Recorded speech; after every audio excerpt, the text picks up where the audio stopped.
அரசாங்க துறைகளில் இஸ்லாமிய மேம்பாட்டுத் துறையின் அதிகாரிகளை நியமிக்கும் திட்டத்தை குறை கூறியிருக்கும் சர்வ சமய மன்றத்தின் பிரதிநிதிகளை சந்தித்து பேசும்படி தேசிய ஒற்றுமை அமைச்சர் அரான் அகோ டாஹாங்கிற்கும் சமய விவகாரத்துறை அமைச்சர் நயீம் முக்தாருக்கும் பிரதமர் டதஸ்ரீ அன்வார் இப்ராஹிம் நேற்று உத்தரவிட்டுள்ளார். மலேசிய பௌத்தம், கிறிஸ்தவம், இந்து, சீக்கியம், தாவோ கலந்தாலோசனை மன்றத்தின் கருத்துக்களை செவிமடுத்து அவ்விவகாரம் தொடர்பாக எழுந்துள்ள சந்தேகங்களை களைவதற்கு அம்மன்றத்தின் பொறுப்பாளர்களை உடனடியாக சந்திக்கும்படி அவ்விரு அமைச்சர்களுக்கும் அன்வார் உத்தரவிட்டுள்ளதாக அரசாங்க பேச்சாளர் ஃபமி ஃபாஜில் தெரிவித்துள்ளார். மனித உரிமைகள் இயக்கவாதி ஒருவரும் வழக்கறிஞர் ஒருவரும் வெளியிட்ட அறிக்கைகளை தொடர்ந்து கடந்த ஆகஸ்ட் 7ஆம் தேதி இவ்விவகாரத்திற்கு ஜாக்கிம் பதிலளித்துவிட்டது. ஆயினும் சர்வ சமய மன்றம் நேற்று முன்தினம் அறிக்கை ஒன்றை வெளியிட்டது. இது தவறான புரிதலை ஏற்படுத்தியுள்ளது. எனவே இவ்விவகாரம் குறித்து விளக்கமளிக்கும்படி அவ்விரு அமைச்சர்களுக்கும் பிரதமர் உத்தரவிட்டுள்ளார் என்று நேற்றைய செய்தியாளர் கூட்டத்தில் ஃபாமி தெரிவித்தார். அரச மலேசிய கடற்படை பயிற்சி அதிகாரி ஜே சூசை மாணிக்கம் வெப்பம் தாக்கம் காரணமாகத்தான் மரணமுற்றார் என்று மருத்துவ நிபுணர் ஒருவர் கோலாலம்பூர் செஷன்ஸ் நீதிமன்றத்தில் நேற்று சாட்சியமளித்தார். கடந்த காலத்தில் இராணுவ பயிற்சியில் தமக்கு கிடைக்கப்பெற்ற அனுபவத்தை அடிப்படையாக கொண்டு இதனை தெரிவிப்பதாக லுமூட் கடற்படை மருத்துவமனையின் அவசர கவனிப்பு பிரிவின் தலைவரான கர்னல் டாக்டர் நிக் நூர் நிக் அமீன் தெரிவித்துள்ளார்.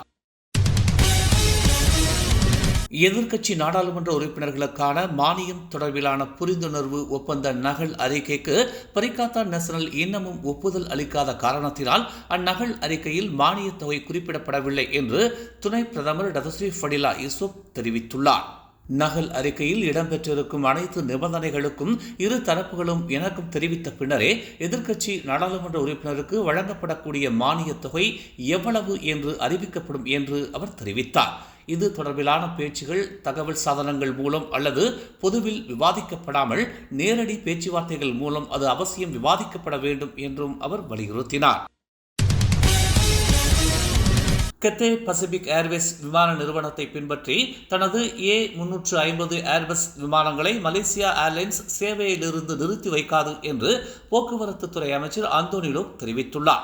இதுகுறித்து மலேசியா ஏர்லைன்ஸுடன் தாம் பேசியிருப்பதாகவும் இவ்விரு விமான நிறுவனங்களின் A350 ஏர்பஸ் விமானங்களும் ஒரே மாதிரியான எந்திரங்களை கொண்டிருக்கவில்லை என்று தம்மிடம் தெரிவிக்கப்பட்டதாகவும் அதனால் இவ்விமானங்கள் வழக்கம் போல் தொடர்ந்து சேவையில் ஈடுபடும் என்றும் அவர் தெரிவித்தார். அமைச்சர்கள் மற்றும் துணை அமைச்சர்களின் அரசியல் விளையாட்டுகளினால் மத்திய அரசாங்கத்திற்கும் சில மாநில அரசாங்கங்களுக்கும் இடையில் முட்டுக்கட்டைகள் ஏற்பட்டிருப்பதாக கெடா மந்திரி பெசார் டதஸ்ரீ முகமது சனுசி முகமது நோர் சுமத்தியிருக்கும் குற்றச்சாட்டுக்கு வீடமைப்பு மற்றும் ஊராட்சித்துறை துணை அமைச்சர் ஐமான் அதிரா ஷாபு எதிர்ப்பு தெரிவித்துள்ளார். சனுசியின் இத்தகைய குற்றச்சாட்டு அரசியல் நோக்கமுடையது என்று அவர் தெரிவித்தார். கெடா மாநிலத்தை மேம்படுத்தும் முயற்சிகள் மீது கவனம் செலுத்துவதற்காகத்தான் மாநிலத்தை நிர்வகிக்கும் பொறுப்பு சனூசிக்கு வழங்கப்பட்டிருப்பதாக அவர் நினைவுறுத்தினார். ரஷ்யாவின் கிழக்கு பிராந்தியத்தில் உள்ள மிகப்பெரிய துறைமுக நகரத்திற்கு 2 நாள் பயணமாக பிரதமர் டதஸ்ரீ அன்வார் இப்ராஹிம் விளாடிவோஸ்டாக் வந்தடைந்தார். அவருடன் வெளியுறவு அமைச்சர் முகமது ஹசான், முதலீடு, வர்த்தகம் மற்றும் தொழில்துறை அமைச்சர் Tengku Zafrul Abdul Aziz, Selangor மந்திரி பெசார் அம்ருடின் ஷாரி, பொருளாதாரத்துறை துணை அமைச்சர் ஹனீஃபா ஹஜர் தைப், துணை விவசாயம் மற்றும் உணவு பாதுகாப்புத்துறை அமைச்சர் ஆதத் ஜோசப் குரூப் ஆகியோரும் உடன் வந்தனர். ரஷ்யாவுக்கான மலேசிய தூதர் சியோங் லூன் தலைமையிலான குழுவினர் அவரை வரவேற்றனர். இப்பயணத்தில் அன்வார் மற்றும் விளாடிமிர் புட்டினுடனான இருதரப்பு சந்திப்பு முக்கிய அம்சமாக கருதப்படுகிறது.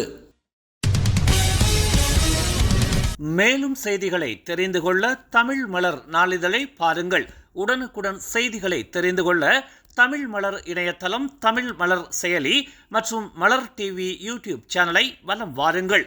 எங்களோடு இணைந்திருக்க மலர் டிவியை பதிவு செய்து கொள்ளுங்கள். உறவுகள் மகிழ்ந்திட விருப்பம் மற்றும் பகிர்வு சேவையை சொடுக்கிடுங்கள்.